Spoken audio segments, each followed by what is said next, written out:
Anima تکونوا یدرککم الموت کل نفس ذائقۃ الموت، جہاں بھی ہو موت آئے گی،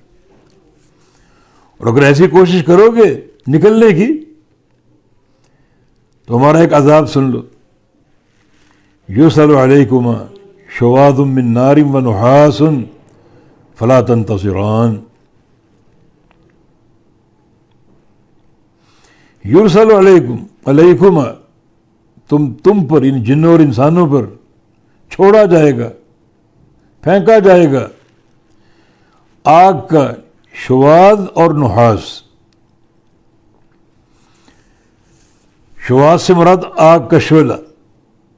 جو بغیر دھوئیں کے ہو، تم پر آگ کا شعلہ پھینکا جائے گا، تم پر چھوڑا جائے گا، اور وہ نحاس، اور نحاس چھوڑا جائے گا۔ نحاس کے دو معنی، ایک دھواں اتنا شدید ہوگا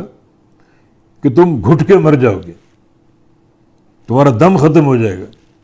مر جاؤ گے، اس دھوئیں کی تاب نہیں لا سکو گے۔ یا پھر نحاس کا دوسرا معنی پگھلا ہوا تانبا، شدید گرم، تو آگ کے شعلے تم پر پھینکے جائیں گے، اور نحاس شدید ترین دھواں، دم گھٹنے سے مر جاؤ گے، اور یا پھر پگھلا ہوا تانبا تم پر پھینکا جائے گا جو تمہیں جلا کر بھسم کر دے گا۔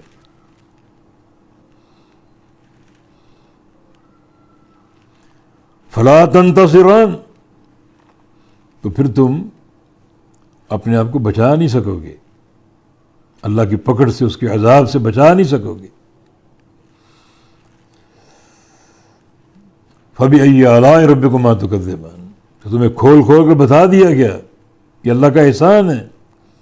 ہر چیز واضح کر دی، رب تعالیٰ کی کس کس نعمت کو چٹلاؤ گے۔ لا بشیء من آلائک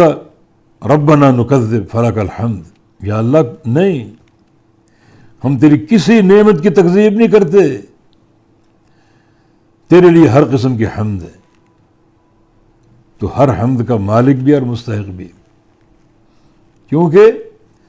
ہر کمال تیرے لیے، جس ذات کے لیے کمال مطلق ہو اسی ذات کے لیے حمد مطلق ہوتی۔ کمال میں کمی ہو تو حمد میں کمی ہوگی، اور کمال تقسیم ہو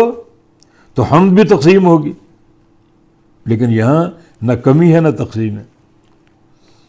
جن لوگوں نے شریک بنا رکھے ہیں، اللہ کے کمال کو تقسیم کرنے کی کوشش کرتے ہیں، سارے جھوٹے، گمراہ اور بے ایمان ہیں۔